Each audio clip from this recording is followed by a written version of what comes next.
Hey, Matthew, I want to really thank you for doing the intro and bringing me out to your audience.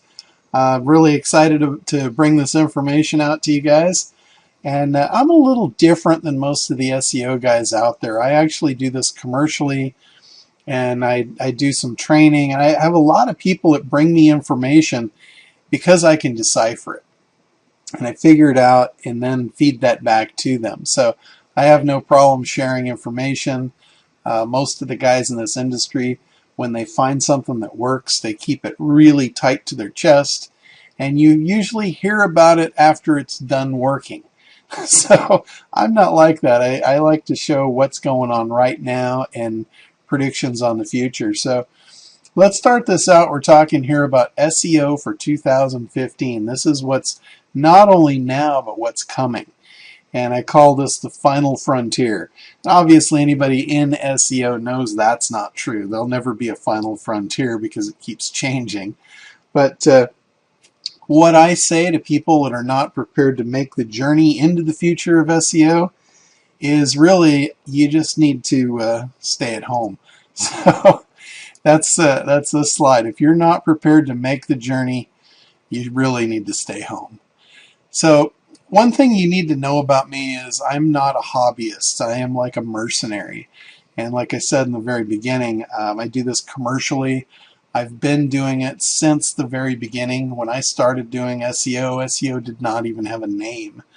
It was that far back. It was before Google, before Yahoo.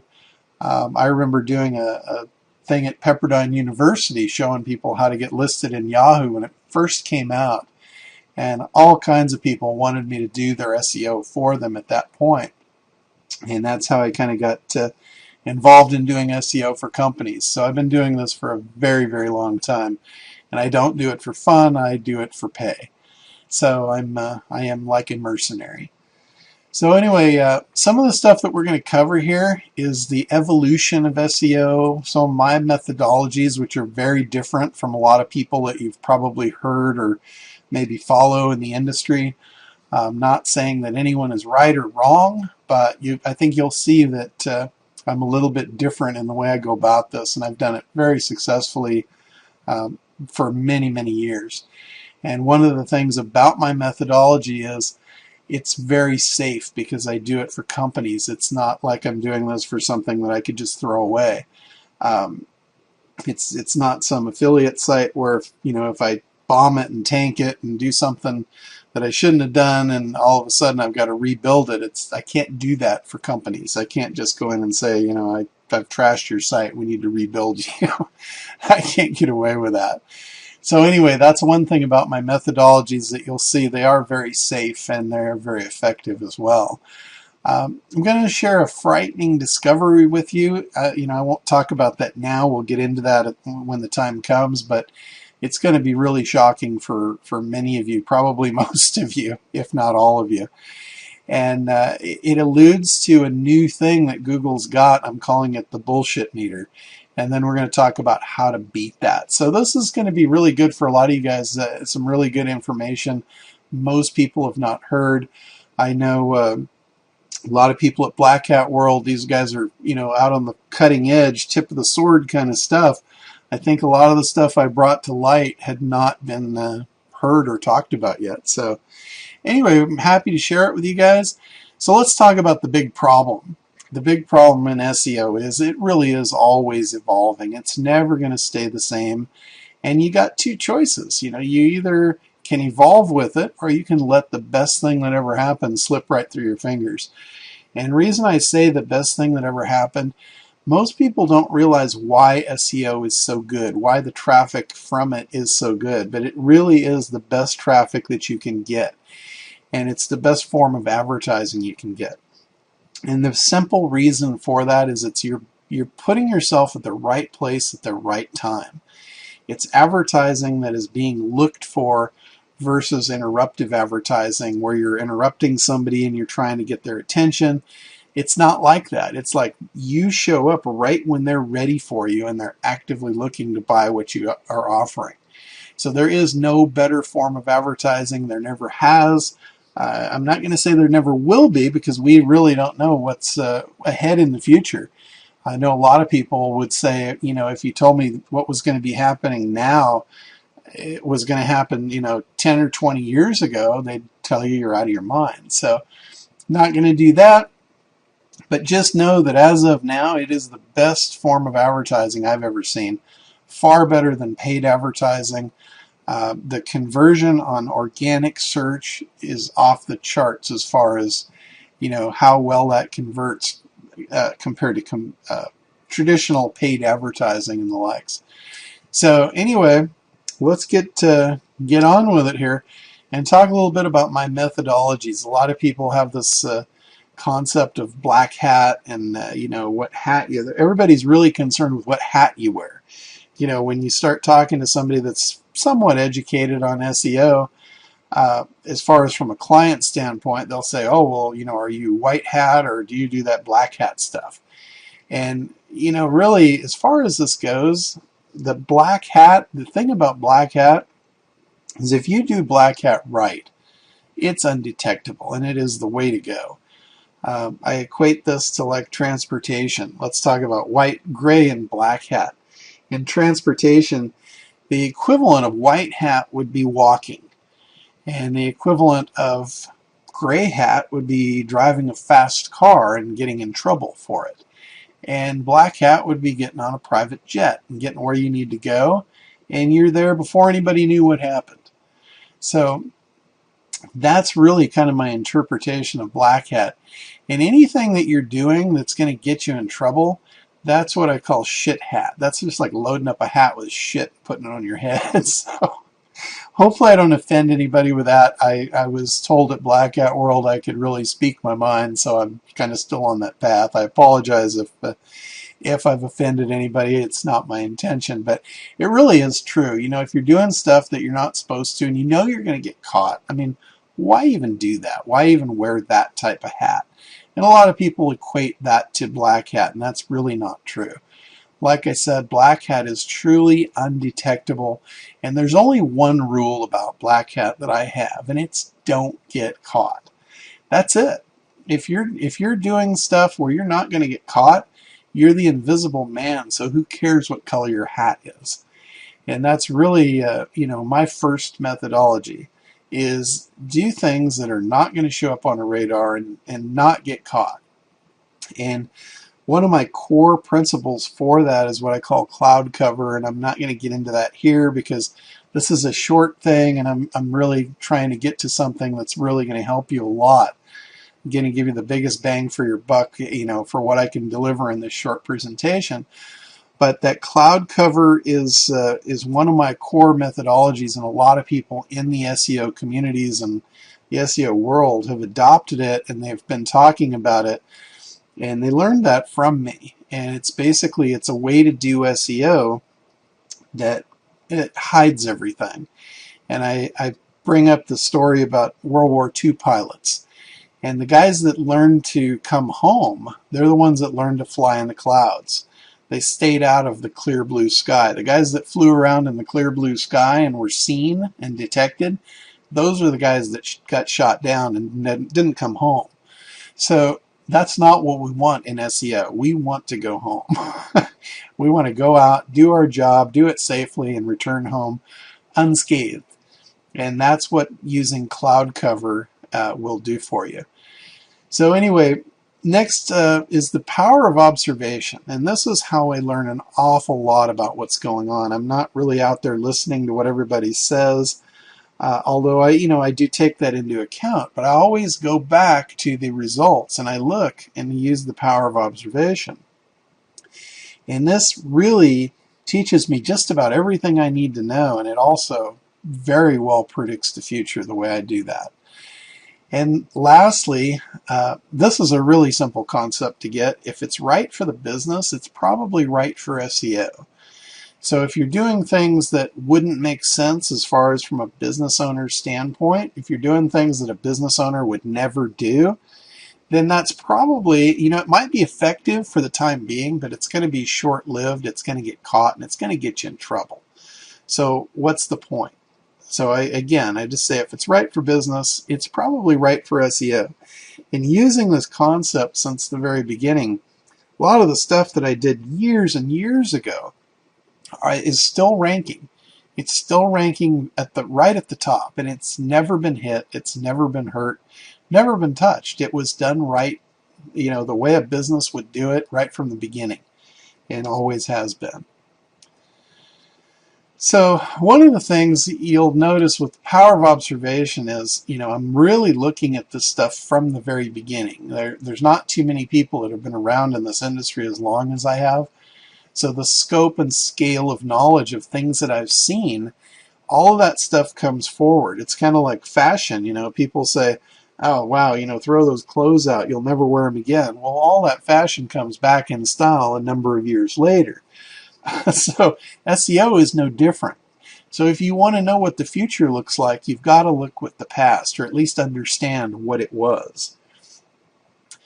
So here's a historical progression of how this all started. And when search engines first came out, they really weren't even search engines. They were directories, and they were alphanumeric. And that moved into meta tags, which the first actual live search engines were born. And then it went from meta tags, that got gamed very, very easily. It was so easy in the beginning to do SEO. It was ridiculous. And, from there it moved to full code relevance. They were looking at all kinds of other factors on the sites, on the actual on-page stuff.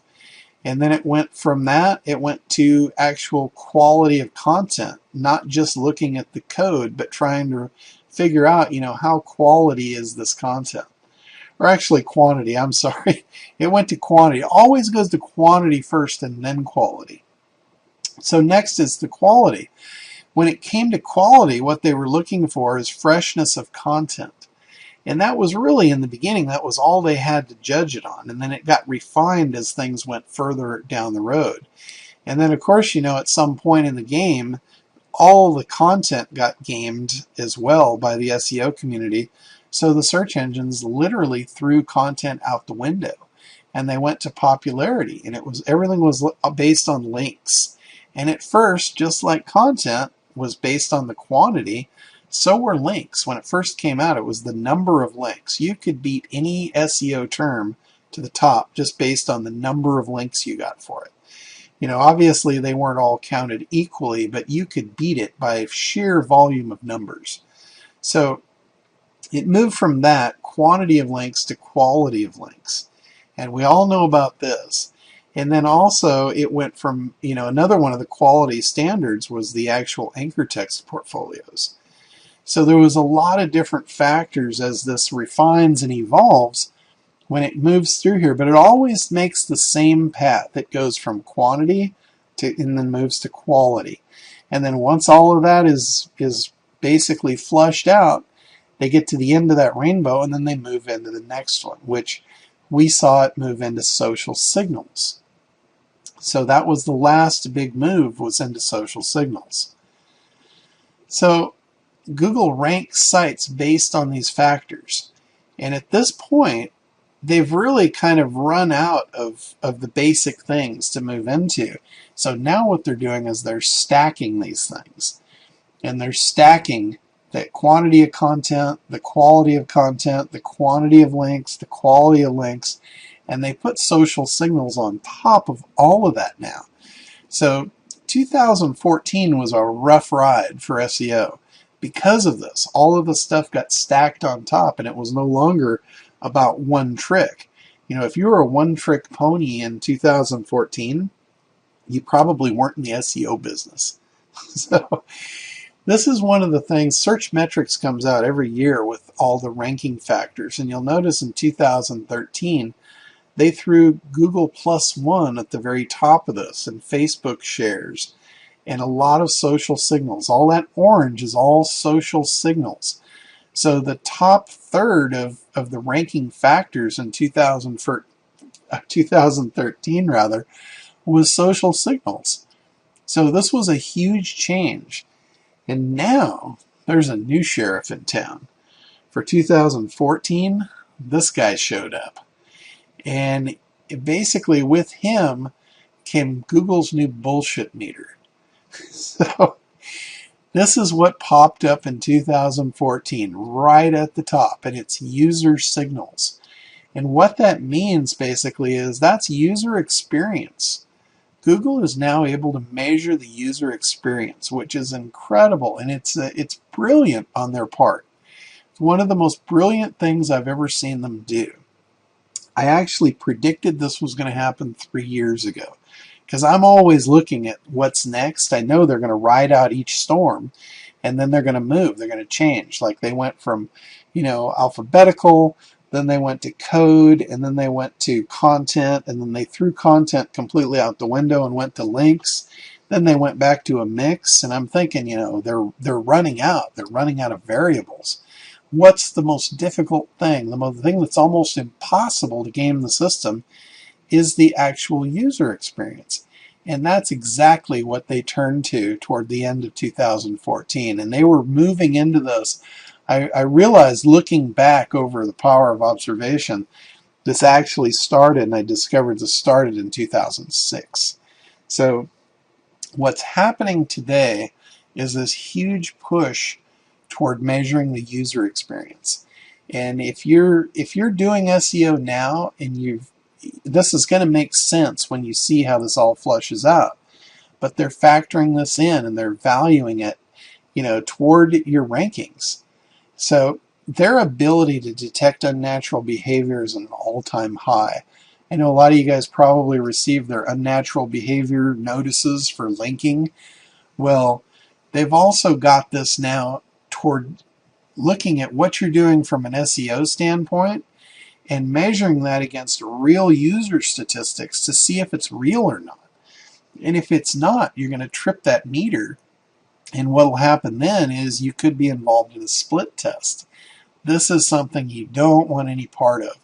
And a split test is kind of like the equivalent of Google doing a manual review on you. If you trip the triggers with the SEO filters and you got a manual review, this happened a lot, and I just want to kind of step back just a minute here and address this, because this was really important, and this is something I talked about at the conference, and it kind of shocked people, was the fact that Google's manual review process is in place and very, very strong.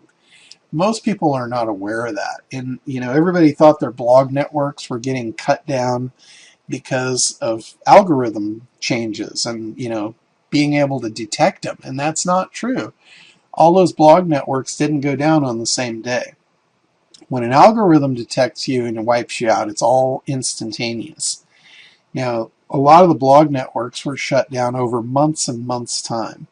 So that tells me, by power of observation, that didn't happen with an algorithm change. That was a witch hunt. That was the manual review process. Now, if you're building sites, and I don't care what kind of sites they are, if they're private blog sites or they're affiliate sites, one of the things that's going to happen, if you're doing stuff that is going to put you on the radar, you're not flying in the cloud cover like I typically tend to do with all SEO projects. If you've stood out on the radar, what's going to happen is you're going to get into a manual review. Somebody's actually going to physically look at your site from Google and decide, their main objective here is to decide whether your site is valuable or not. Whether it's a real site attached to a real business, or if it's just junk, junking up their listings. If it's junk, you'll probably get banned. And if not banned, you'll probably be put so deep in the sandbox you'll never find your way out. So what happens with user experience during a split test is, if you've got a low click-through ratio, this is what can trigger that. There's a lot of things that can cause that low click-through ratio. The biggest one is having a poor description and title. If the guy below you has a better one, he's probably going to be getting more clicks than you are. And I'm going to get to more detail of what would cause that and all that in just a second. But same thing with high bounce rates. If people are hitting your site, not seeing what they want, and bouncing back to the search, and then clicking on another one. These are all signals to Google that your content is poor, and they're really trying to sift out the junk. So what they might do is, if they find the case of you're not getting a good click-through ratio and you're getting high bounce rates, what they're going to want to do is they're going to want to do a split test. They're going to want to remove the one that's not doing well and put another one that's down the line further up in its place and see if it does any better. So you want to avoid that. And I'll get into how to do that in just a minute. But if you think about it, look at the balance here between actual site and an authority site, or an authority site and actual real use. And again, I use that term shit hat instead of black hat over there on the right. So a black hat site on the left and then what we call the shit hat site on the right. This is a comparison. Both of the sites might have thousands of links coming in. They both have really good anchor text portfolios, very much varied in the anchor text. They got a lot of social signals, a lot of that. And then the first thing here that differs is brand searches. You'll notice a real true authority site will have brand searches. An SEO site that's faking it will not have any of that. Same thing with traffic. A real authority site gets lots of traffic. An SEO site only gets traffic from the SEO links. Google knows this. They know all about that. And next is the user experience, how people interact with the site versus a poor user experience where they hit the site and bounce off real quickly. So imagine, to Google, they can see all of this. So this is kind of the stuff that they're going to start looking for. Now you might ask yourself, how does Google really know this? If they, it's obvious how they know it if you're on Chrome, because that's their browser. It would naturally pass all the info to them. It's also natural if you've got Google Analytics. But if you think that they're getting this through Google Analytics, you're absolutely wrong. We've proved beyond a shadow of a doubt that they have this data off of everybody. All sites, all browsers, and it's really an evil thing of how they got it. And I'm not going to get, totally into it, but basically they're getting it through safe browsing. And the way I found out about this was I created a directory on one of my websites, and I put some files in there that were very private files. And I password protected the directory before I even put the files in it. I was the only one that had ever been in that folder and seen those. And a couple days later, Google had indexed those files inside that password protected directory. And I just about died. I'm like, how in the hell did that happen? Well, I have a friend of mine. He works at the Siemens Corp, which that's a worldwide corporation, and he's head of their worldwide security. And he came over, he brought his test equipment, because I told him what had happened. And he's like, wow, we need to figure this out. So he hooked up his test equipment. He measured every packet of information going across the line. And he said, you're not going to believe it. He said, Google is getting, it's interpreting and intercepting every packet of data that's going over your computer line. And we figured out how they're doing that, and it's through safe browsing. And it's not just on one browser either. It's not just on Chrome. Everybody's assumption when I tell them that is it's Chrome. Well, I wasn't using Chrome. I don't use Chrome. I was using Firefox, an independent browser. And then we discovered, it also does the same thing on the Microsoft browser, on Internet Explorer.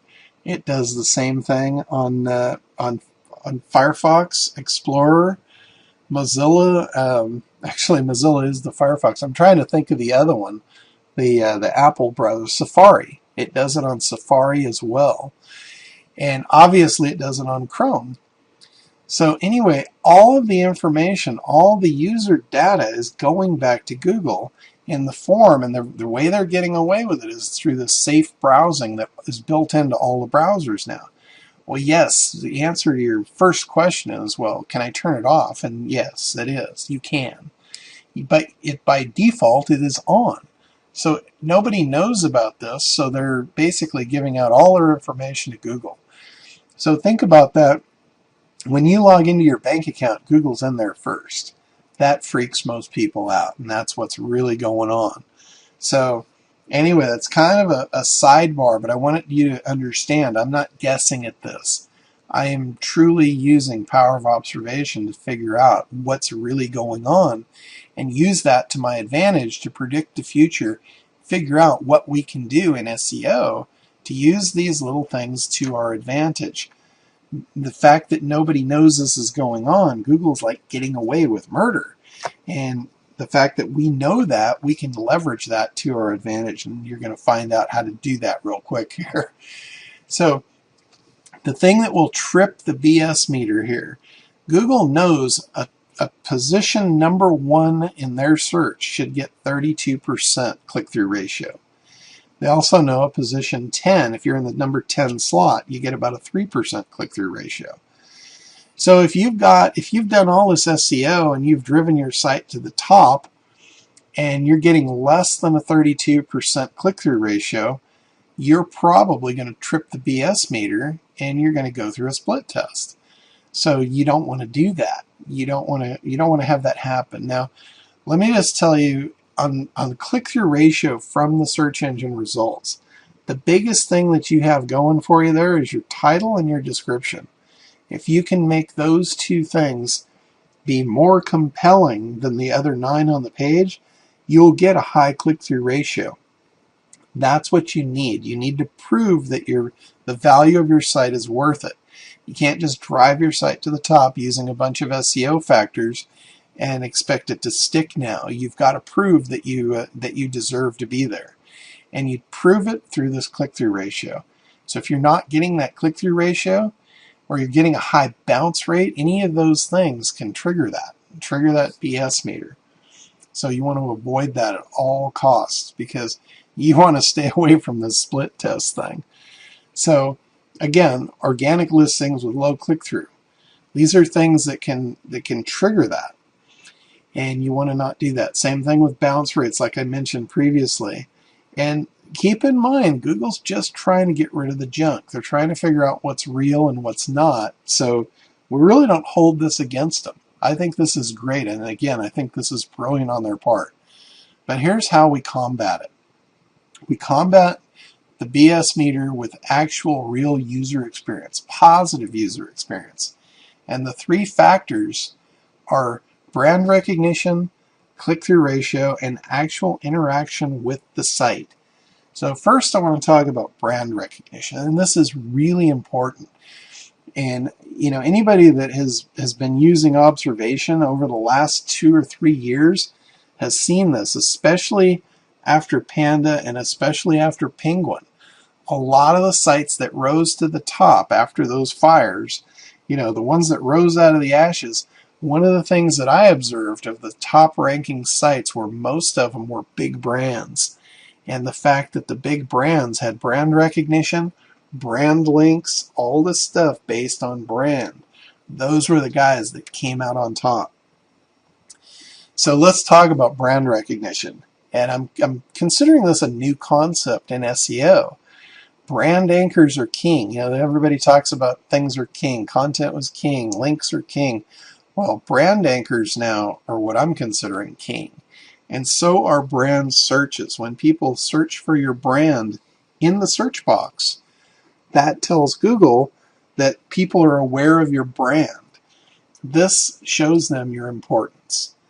So the big elephant in the room is, well, no one searches for my brand. And this is true in most cases, especially new businesses, and especially like for affiliate marketing. You guys aren't building on a brand. So you don't have this. This is an important factor, and you don't have this going for you. So what it's telling Google, if no one's searching for your brand or you don't even have a brand, then how popular could you really be? So that's the deal with brand, and it's I'm going to get to how important this is again when we get further down here, but just take it from me. Brand is key. So next is click-through ratios, and specifically from the search engine result pages. So this is kind of their new benchmark for popularity. And like I said earlier, links and SEO will get you ranked, but now you have to prove that you deserve to be there. And the way you prove that is through the click-through. If you're not getting the click-through, They don't believe it anymore. It's going to trip the meter and it's going to cause a split test, and you don't want that. So click-through ratio is really important. And description, like I had mentioned earlier, is probably one of the key things, that the most important things that you can do to increase that click-through ratio. One of the tricks that I use for that is I always truncate my descriptions. And I do that deliberately by putting a ... and I leave them on a cliffhanger. They've got to click it to figure out what's next. Like if you're going to get a free ... well, a free what? Or, learn the secret, that I call ... or, this is going to do ... Whatever it is, whatever is going to capture your audience and, appeal to their desires, cut it off. Don't give them the whole thing there. Make them click through to find out. That's going to shoot your click-through ratios through the roof. And finally, site interaction. And this is really undeniable proof. All the other stuff points toward a good user experience and points toward, yeah, maybe you should be there and maybe not. But site interaction, this is the undeniable proof. And here's some of the things that I'm talking about. I'm talking about bounce rate.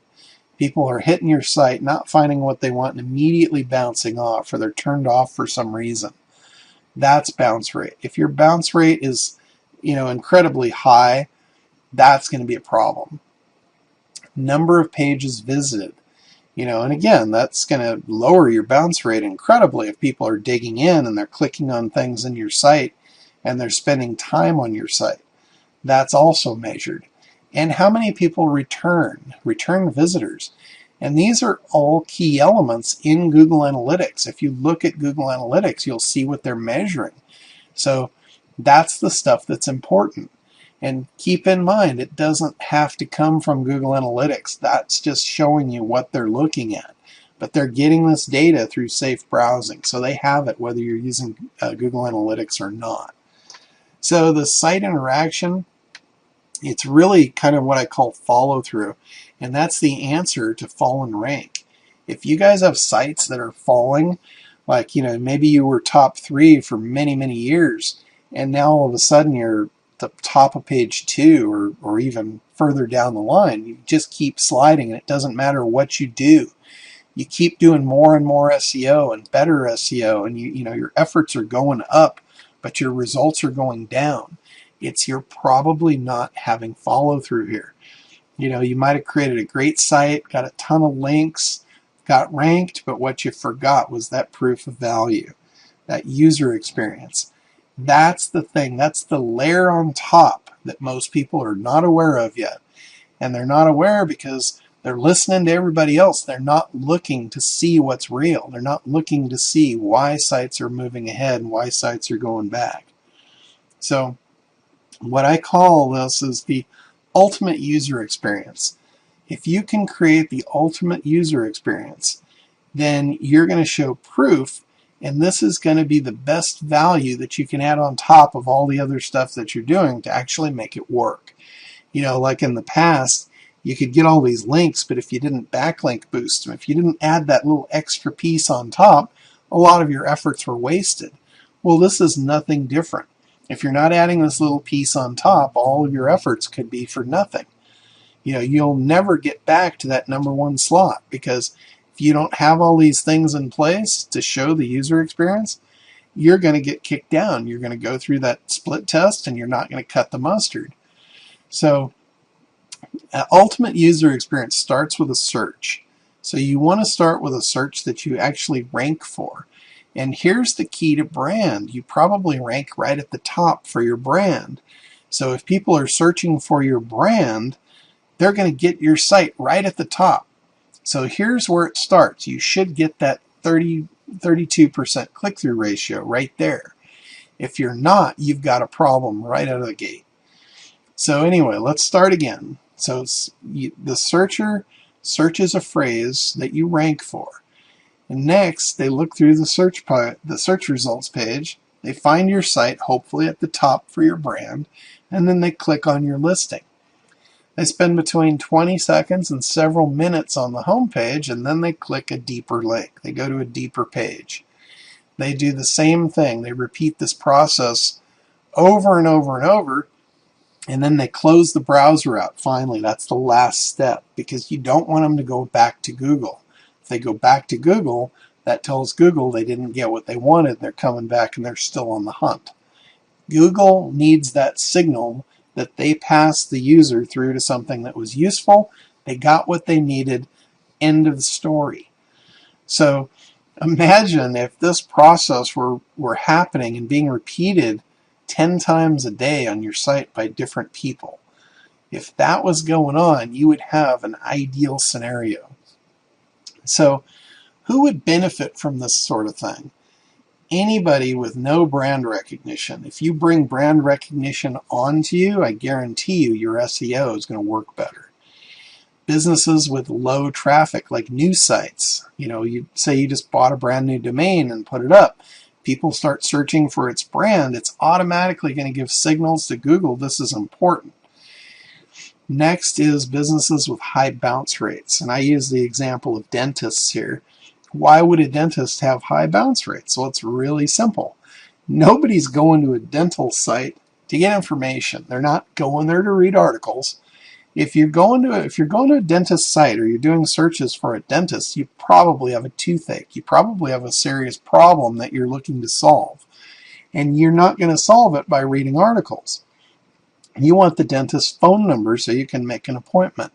So it takes seconds to get the phone number, and then you've bounced off. High bounce rate. We tried to combat this a couple of years ago by putting up phone numbers in the title itself, so you didn't have to click through. You get the phone number right off of there. Well, as time went on and we realized that the click-through ratio was important, we realized we shot ourselves in the foot by doing that. So we removed the phone numbers out of the titles to solve that problem. They have to click through now to get to the site to get the phone number, but it still doesn't solve the problem of bounce rates. So if you can figure out a way to make your dentist site get a user experience that is what we consider the ultimate user experience, you can solve this problem for them. Sites with poor click-through ratios. This is another one. If you've got poor titles, poor descriptions, you probably have poor click-through ratio. So adding this value on top of that, fixing that stuff, is going to benefit you. Over-optimized sites. Sites that you've done a tremendous amount of SEO on, but you don't have any good user signals and you're out of balance. This is going to fix that. And sites that are not ranking on page 1. Now, if you're not ranking on page 1 for your main keywords, like I said earlier, you probably are ranking on page 1 for your brand keywords. By doing this and giving these signals through that the brand is important, it's going to raise the value and the rank of all of your other keywords. It's going to help all the way across the board. And there's something even better. I mean, this is great stuff. If you guys are thinking this is a good value, I'm going to tell you it gets even better. There is a cherry on top of all of this. And before I get to the cherry, I do want to tell you that most sites, like I said, get 32% click-through ratio from that number 1 slot. We noticed that number was going down. And basically what that means, if you take that number 32%, I think it was 32 on that slide, if you take that number and you do keyword research and you find a term where you're getting 1,000 searches per month for a particular term, and you get the number 1 slot, that means you should get about 320 people clicking through to your site. And we've always found that to be pretty true. Well, here a couple of years ago, I started noticing that number was going down. We were getting number 1 listings, and we weren't getting that 32% click-through ratio. We weren't getting that kind of volume to our sites. And I thought, what's going on? What has changed? And I realized that Google had figured out how to funnel our traffic off of there legitimately. They were literally stealing our traffic away after we'd done SEO and got the top listing. We still held the top listing, but they legitimately figured out how to funnel the traffic away. And the way that they did it was through the search box recommendations. So imagine imagine that your term is Atlanta dentists, and you're at the top for Atlanta Dentist. Now somebody starts typing in Atlanta Dentist, and then all of a sudden it starts recommending these other things. Now all of a sudden you got diverted from wanting an Atlanta Dentist to now this Atlanta Dentistry by Design. It's actually referring a particular dentist. So this is what we call, manipulating this is what we call search box optimization, SBO. And I actually put the name to that. I've been doing this for quite some time. So it's manipulating what's being suggested in the search box. This is really cool stuff. So imagine what would happen. Now, if somebody clicks on that, somebody gets diverted and they click on that Atlanta Dentistry by Design, that sends a signal to Google that they actually wanted this brand. These people chose the brand. And what happens next, when you choose the brand, this is really cool. What happens next is you own the page. Obviously, you can't own the advertisements, but notice the map there, there's not any choices. It knew exactly which one, and it took all the competition out of the mix. Now, if you went to Atlanta Dentist or Atlanta Dentistry, you would be riddled with a bunch of choices here. But by taking the suggestion in the drop-down box, there is no choices. You own this. Every one of these listings is this same guy, this Atlanta Dentistry by Design. Imagine the click-through ratio here. You're going to get 100% because there's nothing else you could click on organically. You could take an ad, but the ads really aren't, they're not relevant to what you searched for here particularly. So this is really, really powerful stuff, stealing all of the traffic by taking advantage of the Google Suggests, the SBO. So optimizing what goes into the search. And like I've said since the very beginning of this presentation, brand here is the key. So this all starts here. It starts in the search box. What people are typing in. If you can effectively get people to type in your brand to send that signal to Google, that's the whole start of SBO. But you got to beware. Now, all of Google's animals that they've created over the last few years, they've all got those in place, and they're ready to defend this new landscape that they're using. So you don't want to overdo this. There's a lot of nuances you want to be careful of. Like Penguin, for instance. You don't want to have somebody search the exact same term over and over and over hundreds of times without searching any variation. The algorithm that they use to attack over-optimization of anchor text is also at their fingertips and ready at their beck and call to use here. So be careful with that. They might not be doing it now, but I predict that they're going to do it very soon if they're not already. So one of the key factors here is what goes in here better match what's down there, meaning your home page. You don't want to be doing bait and switch stuff here. You want to be careful that you keep this clean and you do this operation right. So for me, optimizing my name with SEO as a brand. I actually use my name as a brand name. So now what happens is after just 3 weeks of doing this effectively, when you start typing in my name, John Limbacher, you get to the O, and all of a sudden now you've got John Limbacher SEO. So this was just a test that I did to kind of prove this out in the very beginning. And it took about 3 weeks to do it. So anyway, it's pretty cool stuff here, being able to divert traffic onto your brand pages. This is really powerful. I don't know if you guys get how significant this really is, but it is, let me tell you. So some best practices for what we're calling faking brand search signals is you don't want to over-optimize it. Don't do the same term over and over and over without any variation. Use keywords that you actually rank for, which is typically a brand variation of what your keyword is. Add your brand onto it. Mix your keywords again. Mix the brand keywords as well. Generally, a brand will have multiple variations of it.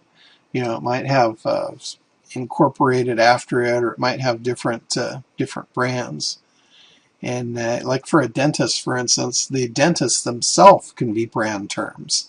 And it could be products as well. It could be products related to your business. Anything that has to do with brand is great in this mix.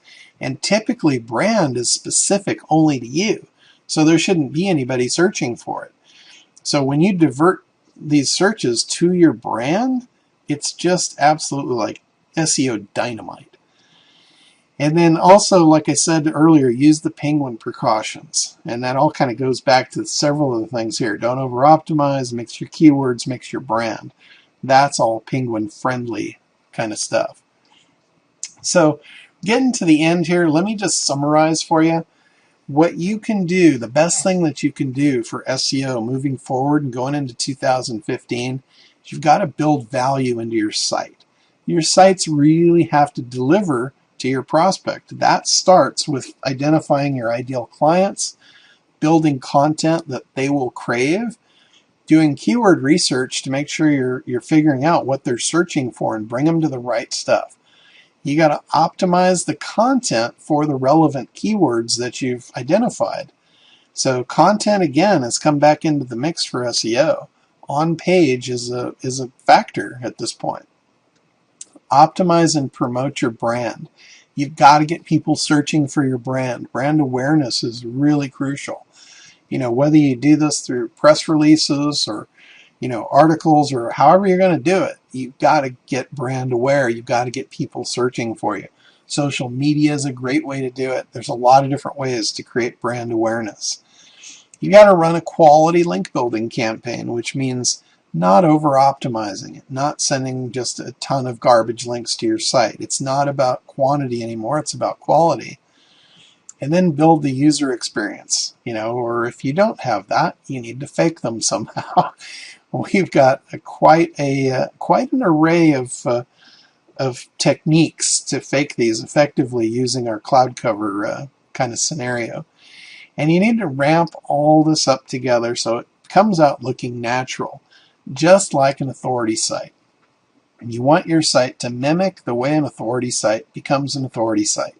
And it's all of the stuff built up together in sync, all done, in harmony, not doing one thing today and one thing tomorrow, over-optimizing everything that you do and doing it, in steps. You can't build like building blocks and stack them on top of each other. That's very unnatural, and it will show up.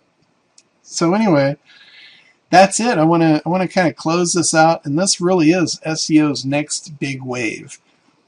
Like I said in the very beginning, if you're not prepared to make changes in SEO, you need to stay home. You can watch this all just pass you by, or you can get on and you can ride this with us. If you're going to do that, it's time to start paddling. I can assure you definitely want to catch this one. So again, thank you, Matthew, for having me on. I really enjoyed bringing this information out to your people, and hopefully it's benefited you guys. That was really my goal and my point, to give you guys some really good content that you can go out and put into play. So anyway, have a great one, and we'll talk soon.